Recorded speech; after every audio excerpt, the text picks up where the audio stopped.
नमस्कार, मैं हूं आशीष चित्रांशी और आप देख रहे हैं the news launcher. Hot topic with Hemant Atri. Hemant Atri ji को ले आइए स्क्रीन पर, जोड़ लीजिए फटाफट। स्वागत है हेमंत भाई। पहलगाम नरसंहार के गुनहगार अब तक फरार हैं। उनका अता पता नहीं है। भारत की सक्षम सरकार और पूरी की पूरी एजेंसियां लगी हुई हैं, लेकिन वो गुनहगार अब तक फरार। लेकिन पहलगाम के नरसंहार पर आज हॉट टॉपिक में हम एक बड़ा खुलासा लेकर के आए हैं। ये खुलासा मैंने या हेमंत अत्री ने नहीं किया है, ये पहले साफ बड़ा साफ साफ बताएं। हम अखबार का एक इंटरव्यू है, इंटरव्यू के हवाले से खबर लेकर के आए हैं, क्योंकि इन खबरों पर चर्चा गोदी मीडिया में, पामेजन मीडिया में नहीं होगी। 81 दिनों के बाद मनोज सिन्हा ने पहलगाम में हुई भयंकर चूक को कबूल लिया है। ये कबूलनामा है, लेकिन इस कबूलनामे से कई सवाल खड़े हो रहे हैं। मैं सवाल पहले आपके सामने रख देता हूं, क्योंकि यही सवाल हम चर्चा में लाएंगे। कुछ ऐसे सवाल भी हैं जो शायद आपके जेहन में ना आए, या आप कहें कि ऐसे सवाल क्यों कर। सवाल नंबर 1, हेमंत भाई भी ध्यान रखें, क्योंकि इन्हीं सवालों पे हम एक एक करके चलेंगे। सवाल नंबर 1, मनोज सिन्हा अमित शाह को बचा रहे हैं या फंसा रहे हैं? क्योंकि देश के गृह मंत्री हैं अमित शाह। सिक्योरिटी लैब्स में अमित शाह को क्लीन चिट अगर मनोज सिन्हा ने एक्सेप्ट कर लिया है, तो अमित शाह इससे बेदाग नहीं रह सकते, फिर नहीं रह सकते। या तो एक्सेप्ट ही नहीं करते, या तो फिर खुलेआम कह दे कि अमित शाह वाला पाप भी मैं अपने सर पे ले रहा हूं और पूरा पाप विमोचन मैं ही करूंगा। तो सवाल नंबर 1, फंसा रहे हैं या बचा रहे हैं? क्योंकि भाजपा के भीतर बहुत कुछ दुरुस्त चल नहीं रहा है, इसलिए। सवाल नंबर 2, क्या अमित शाह को, मोदी को पार्लियामेंट सेशन से पहले, क्योंकि आने वाले सत्र में पहलगाम सबसे महत्वपूर्ण मुद्दा होता, क्या इन दोनों को पार्लियामेंट में घिरने से रोकने के लिए ये टास्क दिया गया मनोज सिन्हा को कि अपने सर पे ले लो। जब अब तो कोई सवाल नहीं रह जाएगा, सर पे ले लो, कोई सवाल खड़ा होगा तो मनोज सिन्हा ने जिम्मेदारी ले ली है।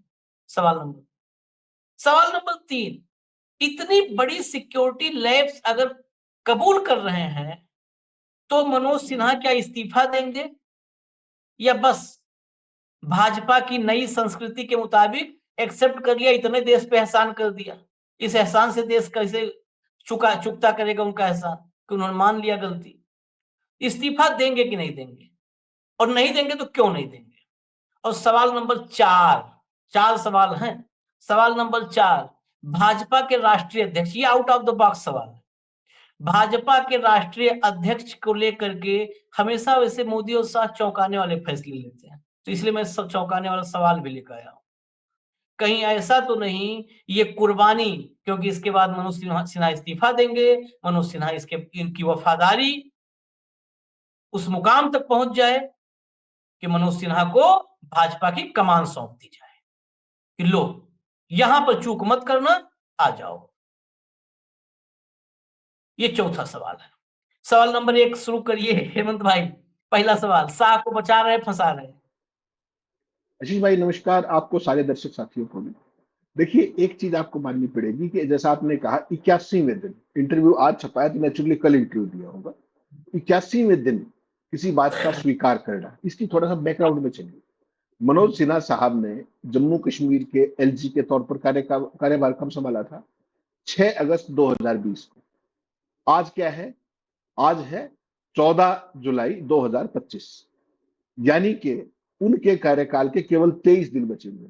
5 साल का कार्यकाल होता है कहने को, बाकी तो एक्सटेंड भी कर सकते हैं। और उसमें ये कहना कि Pahalgam was a security lapse, I take full responsibility for it. यानी कि 81 दिन के बाद उन्होंने इसको सुरक्षा चूक मानते हुए, जो हम पहले दिन से कह रहे थे, उसकी जिम्मेदारी उन्होंने ले ली। बहुत अच्छा किया। आज तक 11 साल में ये पहली घटना है जो किसी भाजपाई ने किसी घटना के लिए जिम्मेदारी ली है, वरना तो लेते ही नहीं, जाइए आप जो करना कर। नैतिकता वैतिकता छोड़िए, वो आपके जिम्मे है, वो इस बात की परवाह नहीं करते। लेकिन मेरा सवाल ये कि ये जो इन्होंने स्वीकार किया है, ये शर्म से अभिभूत होकर नहीं किया, ये मत सोचिएगा आप। ये अगर शर्म और उसकी नैतिकता के आधार पर होता तो ये अगले ही दिन कर लेते, एक हफ्ते में कर लेते, 10 दिन में कर लेते। ये जो 81 दिन लगे, ये बेसिकली सत्ता के अहंकार की एक बानगी है कि इतना समय लग गया आपको कम टू टर्म्स बेसिकली। अभी भी तमाम सवाल कायम है। इन्होंने ठीक अच्छा किया कि सुरक्षा की चूक थी, बहुत अच्छी बात है, सुरक्षा की चूक हुई, आपने कहा जिम्मेदारी मेरी है। इसके अलावा आज तक आपने कितनी जांच कराई, वहां पर सुरक्षा क्यों नहीं थी, खुफियागिरी कैसे फेल हुई, वो आतंकवादी अब तक कहाँ है, ये सारे सवालों का क्या है। कारगिल जैसी बड़ी चूक हुई थी, आपको ध्यान होगा, तत्काल कमेटी बैठी थी, रिव्यू कमेटी, उसमें कौन थे, जो आपके विदेश मंत्री हैं उनके पिताजी थे, और वो सारी की सारी रिपोर्ट सार्वजनिक हुई। ये इतनी बड़ी सुरक्षा चूक जो एलजी खुद मान रहे हैं, निश्चित तौर पे ये वो जो कहते हैं ना अंग्रेजी में buck stops at home ministry, Delhi में रुकती है। क्यों? क्योंकि इंटेलिजेंस एजेंसियां भी वही रिपोर्ट करती हैं और सुरक्षा एजेंसी भी सारी दिल्ली के अंदर। पर जो जम्मू कश्मीर का राज्यपाल केवल केंद्र का प्रतिनिधि है, फैसले सारे केंद्र के हैं। और जम्मू कश्मीर के मुख्यमंत्री की तो आशीष भाई हालत ये है कि वो तो एक सीआरपीएफ का जवान थोड़ी है, जम्मू कश्मीर पुलिस का हवलदार नहीं बदल सकता, क्योंकि लॉ एंड ऑर्डर केंद्र के पास है, being A union territory Jammu Kashmir. तो इसमें अभी तक कोई जांच हुई क्या? क्या किसी का तबादला हुआ? क्या किसी का सस्पेंशन हुआ? यानी कि किसी की जवाबदेही फिक्स हुई क्या? सवाल ये। ना कोई जांच हुई, ना किसी की जवाबदेही फिक्स हुई। और आपने कार्यकाल खत्म होने से 23 दिन पहले ये कह दिया कि मैं जिम्मेवारी लेता हूं। अब तक आप कहां थे? और जिम्मेदारी लेने से क्या होगा? Head should roll. जो भी लोग जिम्मेवार थे, चाहे वो पैरामिलिट्री थी, जम्मू कश्मीर पुलिस थी, इंटेलिजेंस थी, जो भी था, और सारे थे, उन्होंने स्वीकार किया है इस इंटरव्यू को जब आप पढ़ेंगे कि ये एक खुला मैदान था जहां पर यह हादसा हुआ। और सुरक्षा एजेंसियां और सिस्टम ये मानता है कि जो पर्यटक होते हैं कश्मीर में, उनके ऊपर आतंकवादी हमला नहीं करते। ये उन्होंने कहा इस इंटरव्यू में, फर्स्ट पैरा के एंड में देखेंगे आप। सवाल वो नहीं, हमला आज तक नहीं किया तो इसकी ये क्या गारंटी कि आगे नहीं करेंगे। एक इतना बड़ा खुला एरिया, इतना बड़ा खुला मैदान, जहां पर हजारों पर्यटकों की हर दिन मौजूदगी होती है सीजन के दौरान, वहां पर आशीष भाई आप हैरान रह जाएंगे, हमने पहले बहुत चर्चा की इस पर, वहां पर पुलिस का, पैरामिलिट्री का या होम गार्ड का एक बीट बॉक्स भी नहीं, एक लकड़ी का बॉक्स बना होता है ना, वो भी नहीं। और इतना बड़ा मैदान और इतना बिल्कुल खुला, देवर ऑल सिटिंग डक्स, जितने भी टूरिस्ट थे वो सिटिंग डक्स थे। तो वहां पर जो सुरक्षा एजेंसी और खुफिया का काम क्या होता है कि कोई भी इसी हमले को पहले प्रिएम्प्ट कर सके, उसका आकलन कर सके और उसके हिसाब से कार्रवाई कर सके। तो आपका इसका मतलब समझ लीजिए क्या है, जो उन्होंने कहा ना कि खुला मैदान था और आतंकी हमला नहीं करते, इसका मतलब ये सुरक्षा एजेंसियों का भी और खुफिया एजेंसियों का भी विजन का भी फेलियर है, आकलन का भी फेलियर है कि ये मान लिया कि आज तक हमला नहीं हुआ तो आगे भी नहीं हुआ। ये तो बहुत ज्यादा क्रिमिनल काम होगा। क्यों नहीं थी वहां पर सुरक्षा, और घटना के बाद कितनी देर में कौन पहुंचा, वो सारी रिकॉर्ड की बात है। तो बेसिकली मेरा ये कहना है कि ये सारी की सारी जो चीजें उन्होंने कही है, आप करते रहिए कि मैं जिम्मेदार हूं, आप जिम्मेदार नहीं हो सकते। और अगर आप जिम्मेदार होते तो आप अगले ही दिन इस्तीफा देके चले जाते, हफ्ते में चले जाते, 10 दिन में चले जाते, पूरे देश में एक मैसेज जाता कि भाई देखो जिम्मेवारी ली।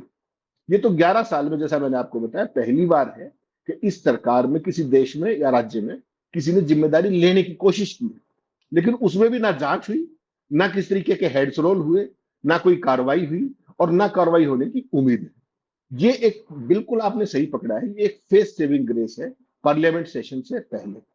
क्यों? क्योंकि ना तो आपने ऑल पार्टी मीटिंग बुलाई, ना ऑपरेशन सिंदूर को लेकर के कोई चर्चा की, और आज तक आपको जानकर हैरानी होगी, कितने दिन हो गए इस हमले को? 82 दिन हो गए आज, 82nd डे है आज तक। बहुत सारे टूरिस्ट के जो पॉइंट्स हैं वहां पर, वो आज भी बंद है आशीष भाई। उन्होंने कहा इंटरव्यू में कि सारे नहीं खुले अभी तक, हम चरणबद्ध तरीके से खोल रहे हैं। और इस पूरे इंटरव्यू को आप देखेंगे तो भारतीय जनता पार्टी को मुंह छिपाने की जगह नहीं मिलेगी। जो सवाल उपजते हैं इससे, और इसके ऊपर जिस तरह के कमेंट्स आ रहे हैं सोशल मीडिया के अंदर, बहुत सारे जाहिल ऐसे भी हैं जो भगत लोग हैं, वो ये कह रहे हैं कि यहाँ तुम कार्रवाई की मांग कर रहे हो। मुंबई हमले के बाद क्या हुआ था? मुंबई हमले के बाद मुख्यमंत्री की नौकरी चली गई थी, देश का गृह मंत्री बदल गया था। क्या कुतर्क करते हैं ये लोग। और यहाँ आज तक किसी हवलदार की बदली नहीं हुई, कोई पैरामिलिट्री में कोई हेड्स रोल नहीं हुए, इंटेलिजेंस ने कहीं कोई जिम्मेदारी नहीं ली, केंद्र बिल्कुल चुप रहा। और गृह मंत्री जी, जब आपको पता है पहलगाम के बाद जब उनसे मिलने गए, जो मारे गए लोग थे उनके परिजनों से, आपने देखा किस तरीके से एक न्यूज एजेंसी ने सारी वीडियो म्यूट कर दी। वीडियो म्यूट थी अगर आपको ध्यान हो तो, वहां से म्यूट वीडियोस का आविष्कार हुआ। तो यानी कि जो कुछ हुआ है उसको आप रोक नहीं पा रहे, रोकने, हादसा होने के बाद आप पहुंच रहे हैं, पहुंचने के बाद सांत्वना के भी वीडियो म्यूट, कहीं कोई जिम्मेदारी नहीं। 81वें दिन एलजी कहता है कि सुरक्षा चूक हुई, मेरी जिम्मेदारी। आपकी जिम्मेदारी से क्या होगा? जब तक आप जांच नहीं करेंगे ना तो किसी की जिम्मेदारी तय होगी, जवाबदेही तय नहीं होगी, और भविष्य में क्या नहीं होना चाहिए और क्या होना चाहिए वो कैसे तय होगा? तो ये एक आपने बिल्कुल ठीक कहा कि ये आईवाश है पार्लियामेंट सेशन से पहले, और इसके बहुत सारे मायने हैं, उसमें सारे आगे आएंगे। लेकिन सवाल ये कि कार्यकाल खत्म होने से 23 दिन पहले मनोज सिन्हा क्यों करेंगे? एक तीर से कई निशाने साध रहे। मैं नैतिकता मैं बड़ी होगी, मेरी बड़ी नैतिकता हुई, गृह मंत्री जी बच गए, सुरक्षा एजेंसियां बच गई, खुफिया एजेंसियां बच गई, कर लो मेरा, क्या करोगे, मैं तो जा ही रहा हूं। आज इस्तीफा भी दे देंगे तो 23 दिन बचे हुए हैं, what is so great about? तो this is what you call claiming high ground, high moral ground, whereas there is no morality. Rajnath ji कह चुके हैं कि हमारे यहाँ इस्तीफे नहीं होते। तो टू दैट एक्सटेंट तो देश ने स्वीकार कर लिया 11 साल से कि ना ये जिम्मेदारी लेते, ना इनके यहाँ इस्तीफे होते। तो इन्होंने जिम्मेदारी ली है, ये बड़ी बात है, लेकिन जिम्मेदारी आइसोलेशन में नहीं ली है, किसी को बचाने के लिए ली। ये बात हमेशा ध्यान रखनी चाहिए। और जवाबदेही, अच्छा उधर ये पूछा कि भाई वो आतंकवादी कहाँ है अब तक, ये पूछा सवाल, तो उन्होंने कहा कि उनकी पहचान कर ली गई है और उम्मीद है कि वो जल्दी ही धरे जाए। कौन पहचान है, क्या है, नथिंग। तो तमाम ऐसे सवाल हैं जो उसमें अलग, उन्होंने अलग अलग बातें और कही। उन्होंने कहा कि पाकिस्तान का ये सारा खेल था, कश्मीर की इकोनॉमी बर्बाद करनी थी और पूरे देश में कम्युनल टेंशन करनी थी। तो कम्युनल टेंशन किसने करवाई? आपके बॉपू मीडिया ने, आपके पॉमेरियंस ने। पूरे देश में क्या प्रचार किया? बीजेपी, आरएसएस, आईटी सेल और बॉपू मीडिया ने धर्म देख के गोली मारी। ये कहा नहीं कहा? लगातार। और उसके बाद कश्मीरी जितने भी थे बेचारे बेकसूर पूरे देश के अलग अलग हिस्सों में, उनके साथ क्या करवाया? ये किसने करवाया? ये क्यों करवाया? पाकिस्तान की जो मंशा थी और आपका इकोसिस्टम वही कर रहा था, तो जिम्मेदार कौन है? आप तो उनकी बात को आगे बढ़ा देते। होना ये चाहिए था आप उसको नेगेट करते, आपका सिस्टम उसको बढ़ा रहा। कश्मीरियों पे हमले पूरे देश के अलग अलग क्षेत्रों में, जबकि कश्मीरियों ने इस आतंकी हमले के खिलाफ जुलूस निकाला पूरे कश्मीर में। पहली बार ये देखा होगा आपने, बंद हुए बड़े सक्सेसफुल।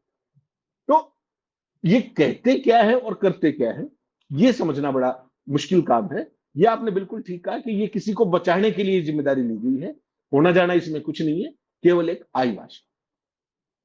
नहीं, दो तीन बातें जो आपने कही, एक तो कि ये कहा इन्होंने कि हमारे यहाँ दंगे फैलाना चाहते थे, कश्मीर को कमजोर करना चाहते थे। ये दोनों काम जितने मजबूती से वो चाहते थे, उससे ज्यादा मजबूती से आपने किया है, ये दोनों काम।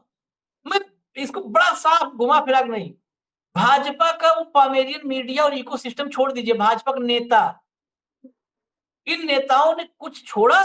पूरे देश में टीवी चैनलों से छोड़ करके जितने, कुपात्रा से लेकर के और कितने कितने हैं, कहीं छोड़ा? टीवी चैनलों से लेकर के और सोशल मीडिया तक क्या जहर फैलाया? धर्म पूछा, धर्म पूछा। अभी आप छोड़िए, अभी इकोनॉमी की बात करें, तोड़ना का।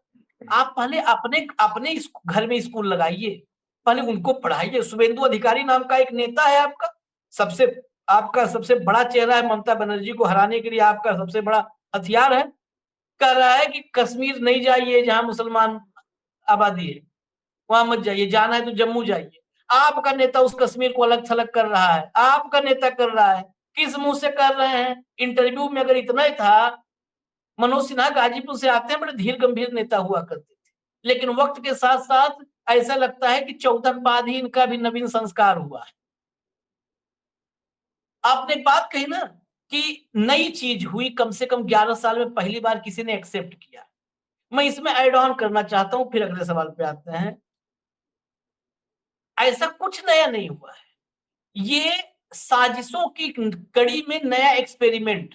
अब हरियाणा से महाराष्ट्र में एक्सपेरिमेंट चेंज हुआ था ना चुनाव में, महाराष्ट्र से दिल्ली में चेंज हुआ, दिल्ली से बिहार में चेंज हुआ ना। ये चेंज है, सिर्फ परिवर्तन है। अगर प्रायश्चित होता तो उस अखबार के एक कॉलम में मनोज सिन्हा का इस्तीफा छपा होता। यस, यस, एक यस। कॉलम में इस्तीफा होता, कि एक कॉलम में लिखा होता कि मनोज सिन्हा ने इंटरव्यू में जिम्मेदारी ली, और बगल के कॉलम में लिखा होता कि रिजाइन, मनोज सिन्हा रिजाइन, और इस्तीफा छपा होता। ये देश को मूर्ख बनाने, भक्तों को एक नया हथियार देने के लिए ये सब नए नए हथकंडे अपनाए जाते हैं। और भाजपा डेली, भाजपा की क्या 11 साल में, इसके अलावा क्या की, एक्सपेरिमेंट के अलावा, एक्सपेरिमेंट विद माई ट्रूथ्स, ये गांधी जी ने किया था। एक्सपेरिमेंट विद माई झूठ्स, ये मोदी विद जी माई कर रहे लाइफ, हैं। With my life. नहीं, उसको स्ट्रेट झूठ कह दीजिए आप, तुकबंदी भाई ये सब मिला, हम लोग भी थोड़ा मिला लेते कहो तो गलती हो जाएगी। Experiment with my truths, experiment with my झूठ्स, मिलता है, थोड़ा सा अच्छा लगता है। तो वही हो रहा है, एक्सपेरिमेंट हुआ है 11 साल से। मैं नेक्स्ट पेज पे चलता हूं। एक तो पार्लियामेंट वाली बात आ गई थोड़ा, अगर इसको, और क्योंकि पार्लियामेंट में ये जो सेशन होने जा रहा है, 11 साल में इतने सवालों के साथ कोई सेशन नहीं हुआ, सत्र नहीं हुआ है। ये बाकायदे इस पर कार्यक्रम भी एक हमने सुबह किया था और आगे और कार्यक्रम करेंगे। इतने सवालों के साथ नहीं, और गंभीर सवालों के साथ कोई सत्र आज तक नहीं हुआ है। अब ये सत्र, सवाल सुनता कौन है और सवाल का जवाब कौन देता है, देखना इस सत्र में ये होगा, क्योंकि जवाब तो देता कोई है ही नहीं है। मनोज सिन्हा 23 दिन कार्यकाल, ये बड़ा दिन जो आपने बताया बहुत महत्वपूर्ण है। 23 दिन बचा है। 23 दिन बचने पर भी जो आदमी इस्तीफा नहीं दिया, इंटरव्यू दे दिया, गलती मान लिया, इस्तीफा नहीं दिया, क्योंकि परंपरा नहीं तोड़ सकते ना, राजनाथ सिंह ने बताया था।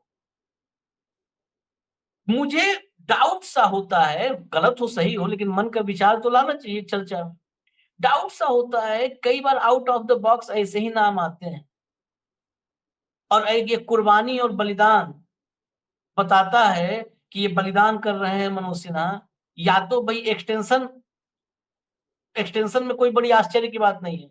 दूसरा, मुझे कहीं डाउट सा हो रहा है कि कहीं ऐसा नहीं कि राष्ट्रीय अध्यक्ष आ रहा है कश्मीर से भाजपा का। आशीष भाई, इसमें हल्की सी भी कोई अतिशोक्ति मत मानना आप। हाँ, कुछ भी हो सकता है, कुछ भी हो सकता है। पार्टी से गवर्नर, गवर्नर से वापस पार्टी, पार्टी वाले राज्यसभा के नॉमिनेटेड, वो सारी जो परंपराएं थी वो चेंज हो गई है। 1 मिनट लगता है इस्तीफा लेने में, अगला मिनट लगता है एलजी बनाने में। और मनोज सिन्हा जी मोदी और शाह के कितने प्रिय हैं, ये आपको और मुझे बताने की जरूरत नहीं है। जब हाँ, योगी जी को मुख्यमंत्री बनाया गया था, जब मनोज सिन्हा सलामी ले चुके थे वहां यूपी जाके, सलामी पूरी की पूरी कॉन्वॉय लगे हुए थे, गार्ड लगी हुई थी जो डेजिग्नेटेड सीएम के लिए होती। ऑल ऑफ ए सडन जो योगी जी ने खेल किया आरएसएस के साथ मिलकर, तब सारा पलटा मामला। वरना तो ये उत्तर प्रदेश के चीफ मिनिस्टर होने वाले थे। जो इनकी जातिगत क्रेडेंशियल्स है, जो मोदी और अमित शाह की जो इनकी प्रॉक्सिमिटी है, ये आइडियल कैंडिडेट है। मान के चलिएगा, उत्तर प्रदेश की चुनावी समीकरणों के हिसाब से भी मोदी और शाह की जो पॉलिटिकल कंसिडरेशंस हैं, जो ओबीसी को लेकर के, जातिगत गणना को लेकर के, उन तमाम पैरामीटर्स पर मनोज सिन्हा बिल्कुल फिट बैठते हैं। कारण, एक तो जातिगत समीकरण पहले से साधने की कोशिश थी। जब यूपी में सरकार बनने की बात आई तो सलामी ले ली थी जाकर के, ध्यान रखिएगा इस बात। योगी अगर बीच में ना आते तो काम तो हो गया था, और उसके बाद फिर 2-3 दिन लगातार काशी विश्वनाथ में जाके दर्शन वगैरह कर लिए। जी और जी जी। जाति समीकरण में मैं बता दूं थोड़ा सा, बहुत बड़ी संख्या नहीं है, लेकिन डोमिनेट करते हैं ये भूमिहार हैं। और उत्तर प्रदेश में भूमिहार की जनसंख्या अगर देखेंगे तो बहुत होगा तो 1.5-2% ऐसे होगा। पूर्वी उत्तर प्रदेश में भूमिहार है। पश्चिमी उत्तर प्रदेश में जो त्यागी लिखते हैं, त्यागी, वो अपने आप को भूमिहार से जोड़ते हैं, तो वो भूमिहार खुद को मानते हैं। इन दोनों से बड़ा असर अगर बिहार। अभी आते हैं तो बिहार में डाल सकते हैं मनोज सिन्हा, बस, क्योंकि सिंपल। बिहार में भूमिहार सबसे डोमिनेटिंग कास्ट है। भूमिहार बिहार में, हालांकि ब्राह्मण, राजपूत और भूमिहार तीनों हैं, लेकिन जो अगड़ों में सबसे डोमिनेटिंग जिनको कहे जाता है कि यही यही भूमिहार थे जो जब वहां पर सामाजिक न्याय का संघर्ष शुरू हुआ और एक तरफ माले खड़ा हुआ, तो एक तरफ यही भूमिहार लोग का संगठन तैयार हुआ, रणवीर सेना, और इधर से और उधर से दोनों तरफ से संघार शुरू हो गए। तो जमींदारों की कास्ट मानी जाती है, सबसे प्रभावशाली कास्ट मानी जाती है। और बिहार में जनसंख्या भी इनकी 3.5-4% के आसपास जो लेटेस्ट आया, तो उतना ही सब है। ब्राह्मण भी 3-4-5% है, ठाकुर भी 3-4-5% है, और भूमिहार भी इसे 3-4% है। तो ये सब तीनों जो सबड़ कास्ट हैं, ये तीनों का परसेंटेज वही है। लेकिन बिहार में डोमिनेट करते हैं, बहुत डोमिनेटिंग कास्ट है ये, जबरदस्त डोमिनेटिंग। तो ये बिहार में असर डाल सकता है, जिधर आप इशारा कर रहे थे। जी, कंटिन्यू करें। अजीत भाई कुछ देखिए बात समझने की कोशिश कीजिए। मोदी और शाह को ना तो किसी चेहरे के भरोसे वोटों की जरूरत है ना किसी और की। ये गलतफहमी कम से कम मुझे और आपको निकाल देनी चाहिए। दर्शक हम्म, निकाल दें तो बहुत अच्छी बात है। मोदी जी और है। शाह को सत्ता में उनका सिस्टम लेके आता है, जिसकी अध्यक्षता ज्ञानेश कुमार कर रहे हैं, पहले राजीव कुमार जी करते थे। उसका पूरा सिस्टम, उसके बाद मीडिया, उसके बाद मैनिपुलेशन, उसके बाद पन्ना प्रमुख, एक बहुत लंबी ट्रेल, उस पर अलग से चर्चा करनी पड़ेगी। आपने कहा चेहरा, चेहरे मेरे का कोई मतलब नहीं बचा है, छोड़ दीजिए इस बात। जेपी नड्डा तो कितने बड़े राष्ट्रीय अध्यक्ष है, कब से अध्यक्ष है अपने प्रदेश के अंदर। उनकी किसकी सरकार है हिमाचल प्रदेश के अंदर, जबकि पूरी चढ़ती कला में थे, अध्यक्ष थे। इनको इस बात से कोई अध्यक्ष कोई नहीं, अध्यक्ष केवल किस काम के लिए है, एक चेहरा दिखा दो। किसी राज्य में हारने लगे तो डॉगी मीडिया के स्क्रीन पे अध्यक्ष दिख जाएगा, उतना सा अध्यक्ष का रोल। लेकिन चूंकि मनोज सिन्हा इनके ब्लू आइड बॉय रहे हैं, उनको जब जब यहाँ यूपी में सीएम नहीं बना पाए, एलजी बना करके भेजा गया। इनको ये खाली नहीं रहेंगे, मान के चलिएगा। आपने बिल्कुल ठीक है, एक्सटेंशन देना तो एक चिट्ठी निकालने वाला काम है, कोई लंबी बात नहीं। टिल फर्दर ऑर्डर छुट्टी, किसी से पूछना थोड़ी। और अगर यहाँ लाना होगा तो वहां भी 1 मिनट का काम है। छोड़ दीजिए जो ये लोग कहते हैं ना आरएसएस ने यूं कर दिया, फला कर दिया, छोड़ दीजिए, कुछ नहीं। आरएसएस और इनका सबका पता है इनको। तो बेसिकली क्या है कि जो इन्होंने आज ये किया है ना, आपने जो पहली बात कही कि इतनी बड़ी सुरक्षा चूक की गारंटी, एक बात है। जवाबदेही क्या है, जवाबदेही की कोई चर्चा नहीं करेगी। और अब पार्लियामेंट में कहने को एलजीएम जिम्मेवारी ले। सवाल यह है कि क्या उन्हें इस्तीफा तुरंत नहीं देना चाहिए था, या उन्हें बर्खास्त क्यों नहीं कर दिया जाना चाहिए था। सवाल ये आएंगे, उस पर कोई जवाब, पार्लियामेंट में हंगामा हो जाएगा, कोई जवाब ना कभी पहले मिला ना आगे मिला।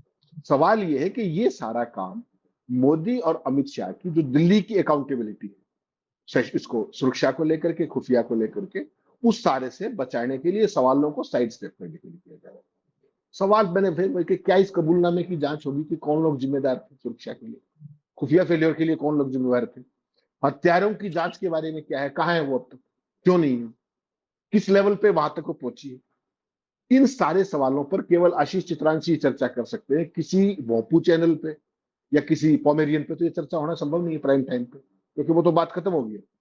समस्या क्या है आशीष भाई कि जो भी व्यक्ति जिम्मेदारी फिक्स करेगा यहाँ की, तो सवाल समझ लीजिए कहां जाएगा। फिर सवाल पहलगाम पे नहीं रुकेगा। फिर कोई ये पूछेगा कि पठानकोट के लिए जिम्मेदार कौन था, हाँ। उरी के लिए जिम्मेदार कौन था, और पुलवामा के लिए कौन जिम्मेदार था। जवाब दे दो आप मुझे। यहाँ की जिम्मेवारी तो ले ली कम से कम, कहने को फेस सेविंग। उन 3 के लिए जिम्मेदार कौन था भाई आज तक। आपने तो आईएसआई को जांच के लिए बुला लिया था, कभी छोड़ा अपने इतिहास में। पाकिस्तान की आईएसआई भारत में जांच कर रही थी, ये 56 इंची शासन में ही हुआ, किसी और में नहीं। तो ये बात आपको ध्यान रखनी पड़ेगी बेसिकली। और मेरा सबसे महत्वपूर्ण सवाल आशीष भाई कुछ और भी, और ये ध्यान रखिएगा, ये बहुत इंपॉर्टेंट है। आपने यहाँ की जिम्मेदारी फिक्स कर ली, पार्लियामेंट को भी मिसगाइड कर दिया, मिसलीड कर दिया, राज्यपाल ने जान, उपराज्यपाल ने जान। मेरा सवाल आपसे दूसरा है कि जो कुछ ये हुआ, जो इन्होंने स्वीकार किया कि किस तरीके से कश्मीर में और पूरे देश में सांप्रदायिक उन्माद और ये फैलाने की बात थी। मेरा केवल एक साधारण एक मासूम सवाल है आपसे, मासूम सवाल, पहली बार कर रहा हूं कि क्या जो ये स्वीकारोक्ति है पंजाब इसकी, पाकिस्तान की उसकी, इस सब के बाद क्या मोदी जी, क्या शाह और क्या भारतीय जनता पार्टी जो बिहार में अब चुनावी रैलियां होंगी, क्या वो इस सब सांप्रदायिक ध्रुवीकरण को छोड़ देंगे अपने भाषणों में। यहाँ का सबक है ना, जो यहाँ पर आपने सीखा, जो पाकिस्तान चाहता था, पूरी बीजेपी, आरएसएस, आईटी सेल और सारे इकोसिस्टम ने वही किया। धर्म पूछ के मारा, धर्म पूछ के मारा। तो क्या आप इसका जिक्र यहाँ पे करोगे या नहीं, क्या छोड़ देंगे मोदी जी। मोदी जी के पास कुछ है ही नहीं, और कपड़े देख के पहचानना है, शमशान और कब्रिस्तान करना है, बेसिकली आंतरिक ध्रुवीकरण। और जो इस पूरे खेल में हमारी दुनिया के अंदर हमारा उपहास उड़ा है, क्या यही हमारा भविष्य है इस देश का। ये दर्शकों को समझना पड़ेगा। आप कहते क्या है, पाकिस्तान ये कर रहा है, आपका इकोसिस्टम उसी को रेप्लिकेट कर रहा है पूरे देश में, और फिर आप खुद उपहास के पात्र बनते हैं, कपड़ों से पहचान करके, धर्म का नाम लेकर के, कब्रिस्तान शमशान करके। आप कहां लेके जा रहे हैं देश को। ये सारे वो सवाल हैं जो मनोज सिन्हा ने इनको बचाया नहीं। मुझे लगता है अगर इसमें पार्लियामेंट में बहस, जिसकी उम्मीद मुझे कम है, अगर हो गई तो ज्यादा फंसा दिया है। भाई एलजी तो प्रधानमंत्री का, होम मिनिस्टर का एम्बेसडर है वहां पर, उनके आदेशों को लागू करता है। अगर उसकी जिम्मेदारी है तो उन दोनों की कैसे नहीं। सुपरवाइजरी रोल तो उनका है, he is only an executive.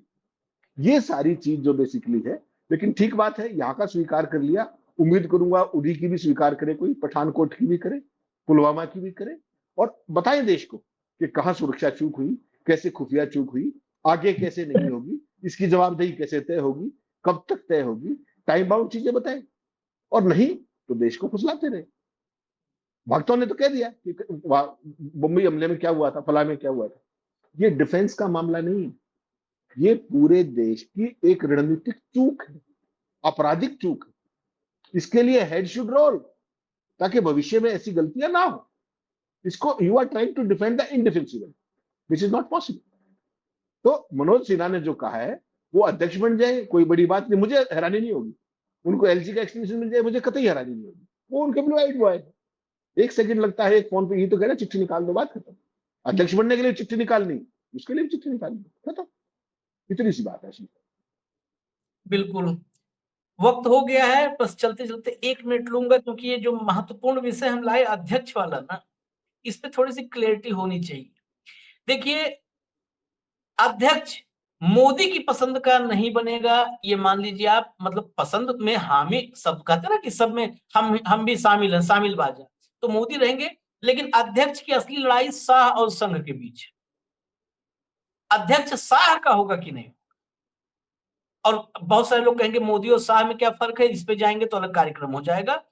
Shah की पसंद का होगा कि नहीं, और मनोज सिन्हा शाह की पसंद के हैं। मनोज सिन्हा ने शाह से अपनी वफादारी निभाई है, शाह के प्रति अपनी निष्ठा प्रदर्शित कर दी है। ये एलिजिबिलिटी टेस्ट होता है, एलिजिबिलिटी टेस्ट में मनोज सिन्हा पास हो, पहली बात। दूसरी बात, मनोज सिन्हा को निपटा करके योगी आदित्यनाथ आए थे, जो आज की तारीख में शाह की नजर में खटका नंबर 1 है। जो आंखों में खटका हो है, वो नंबर 1 योगी आदित्यनाथ है। और वो योगी मनोज सिन्हा का पत्ता साफ करके आए थे। तो अगर योगी को ढंग से कोई ठिकाने लगा सकता है, मतलब भीतर का, कहते हैं ना, एक होता है कि आमने सामने कल तो हमारा और हेमंत अत्तरी झगड़ा करवा दिया किसी, अब भीतर से वो भाव ही नहीं आएगा कि एक दूसरे को निपटाने के लिए। इतना भाव लाने के लिए बहुत भयंकर रोष पैदा करना पड़ेगा मेरे मन में, उनके मन।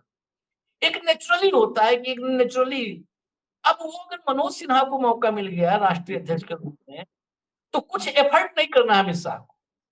मनोज सिन्हा वहां तक पहुंचा पाएंगे जहां से आए भी नहीं थे योगी आदित्यनाथ। ये नेचुरल है। मनोज सिन्हा, केशव मौर्य, ये लोग वो हैं कि जिनको टास्क देना नहीं है, ये खुद कहेंगे सर टास्क पूरा करूं क्या, ये प्लान मेरे पास है, तो ये प्लान खुद ही लेकर आएंगे। तीसरी बात, मनोज सिन्हा, वही मैं कहना कि हो सकता है आज हम लोग चर्चा करके मनोज सिन्हा को नुकसान करवा दे रहे हैं। मनोज सिन्हा वो आउट ऑफ द बॉक्स नाम है, जैसे सरप्राइज एलिमेंट में बहुत विश्वास है मोदी शाह का। सरप्राइज एलिमेंट, लोगों को जब चौंकाते हैं तो उनको आत्मसंतुष्टि मिलती है, तो सरप्राइज एलिमेंट भी है मनोज सिन्हा। तो ये बहुत सारी एलिजिबिलिटीज हैं। अब देखिए, हो सकता है ये मन के विचार होते हैं, पत्रकार मन के विचार भी रखता है। भाई मन की बात खाली प्रधानमंत्री नहीं, प्रधानमंत्री को तो मन की बात करनी नहीं चाहिए, पत्रकार तो बहुत मन की बात कर सकते हैं। तो मन की बात है, अब देखिए क्या होता है। हमें इजाजत दीजिए, 2 मिनट ओवर टाइम हम हो चुके हैं, इजाजत दीजिए फटाफट, कल फिर आएंगे हॉट टॉपिक विद हेमंत अत्तरी में, हेमंत भाई के साथ। नमस्कार।